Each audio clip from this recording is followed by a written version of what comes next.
Chapter 18 Down the Chocolate River. Off we go! Cried Mr. Wonka. Hurry up, everybody! Follow me to the next room. And please don't worry about Augustus Gloop. He's bound to come out in the wash. They always do. We shall have to make the next part of the journey by boat. Here she comes. Look! A steamy mist was rising up now from the great warm chocolate river, and out of the mist there appeared suddenly a most fantastic pink boat. It was a large open rowboat with a tall front and a tall back, like a Viking boat of old. It was of such a shining, sparkling, glistening pink color that the whole thing looked as though it was made of bright pink glass. There were many oars on either side of it, and as the boat came closer, the watchers on the riverbank could see that the oars were being pulled by masses of Oompa Loompas, at least 10 of them at each oar. "This is my private yacht," cried Mr. Wonka, beaming with pleasure. "I made her by hollowing out an enormous boiled sweet. Isn't she beautiful? See how she comes cutting through the river?" The gleaming pink boiled sweet boat glided up to the riverbank. 100 Oompa Loompas rested on their oars and stared up at the visitors. Then suddenly, for some reason best known to themselves, they all burst into shrieks of laughter. "What's so funny?"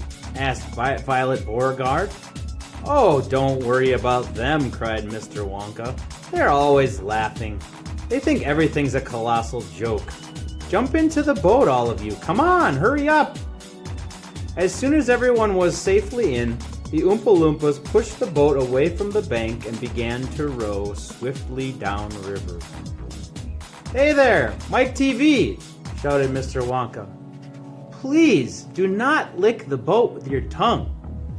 It only makes it sticky."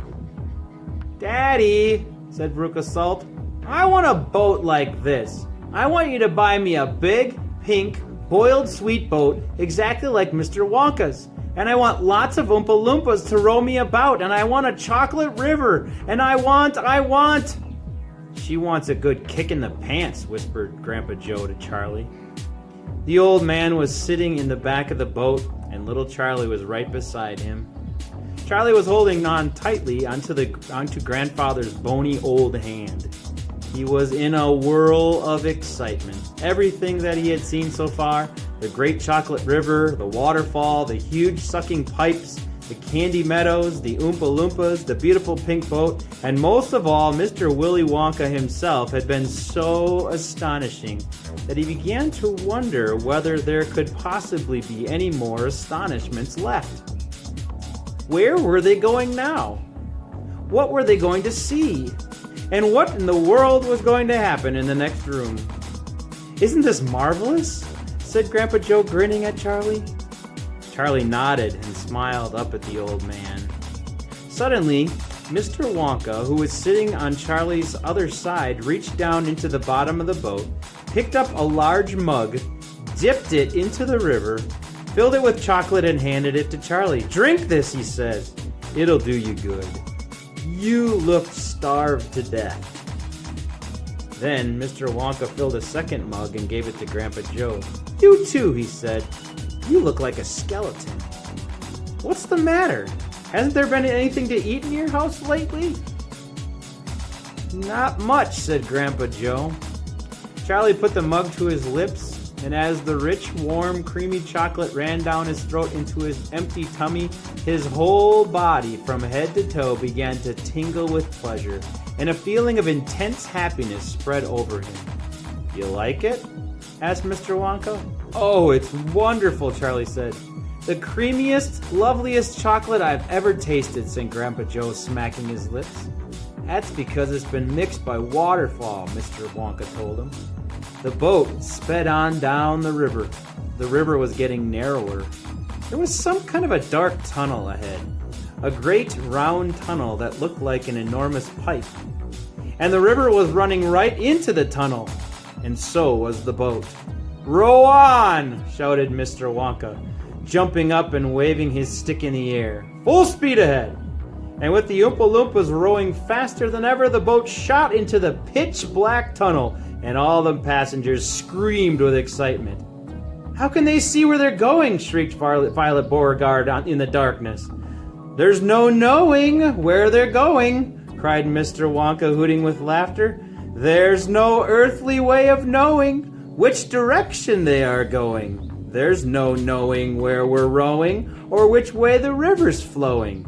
Not a speck of light is showing, so the danger must be growing, for the rowers keep on rowing, and they're certainly not showing any signs that they are slowing." "He's gone off his rocker," shouted one of the fathers aghast. And the other parents joined in the chorus of frightened shouting. "He's crazy," they shouted. "He's balmy, he's nutty, he's screwy, he's batty, he's dippy, he's dotty, he's daffy, he's goofy, he's beany, he's buggy, he's wacky, he's loony." "No, he's not," said Grandpa Joe. "Switch on the lights," shouted Mr. Wonka. And suddenly on came the lights, and the whole tunnel was brilliantly lit up, and Charlie could see that they were indeed inside a gigantic pipe. And the great upward curving walls of the pipe were pure white and spotlessly clean. The river of chocolate was flowing very fast inside the pipe, and the Oompa Loompas were all rowing like crazy, and the boat was rocketing along at a furious pace. Mr. Wonka was jumping up and down in the back of the boat and calling to the rowers to row faster still. He seemed to love the sensation of whizzing through a white tunnel in a pink boat on a chocolate river, and he clapped his hands and he laughed and he kept glancing at his passengers to see if they were enjoying it as much as he. "Look, Grandpa!" cried Charlie. "There's a door in the wall." It was a green door, and it was set into the wall of the tunnel just above the level of the river. As they flashed past it, there was just enough time to read the writing on the door. "Storeroom number 54, it said. "All the creams. Dairy cream, whipped cream, violet cream, coffee cream, pineapple cream, vanilla cream, and hair cream." "Hair cream?" cried Mike TV. "You don't use hair cream." "Row on!" shouted Mr. Wonka. "There's no time to answer silly questions." They streaked past a black door, storeroom number 71. It said on it, "Whips, all shapes and sizes." "Whips?" cried Veruca Salt. "What on earth do you use whips for?" "For whipping cream, of course," said Mr. Wonka. "How can you whip cream without whips? Whipped cream isn't whipped cream at all, unless it's been whipped with whips. Just as a poached egg isn't a poached egg unless it's been stolen from the woods in the dead of night. Row on, please." They passed a yellow door on which it said, "Storeroom number 77. All the beans. Cocoa beans, coffee beans, jelly beans, and has-beens." "Has-beens?" cried Violet Beauregard. "You're one yourself," said Mr. Wonka. "There's no time for arguing. Press on, press on." But 5 seconds later, when a bright red door came into sight ahead, he suddenly waved his gold-tipped cane in the air and shouted, "Stop the boat!"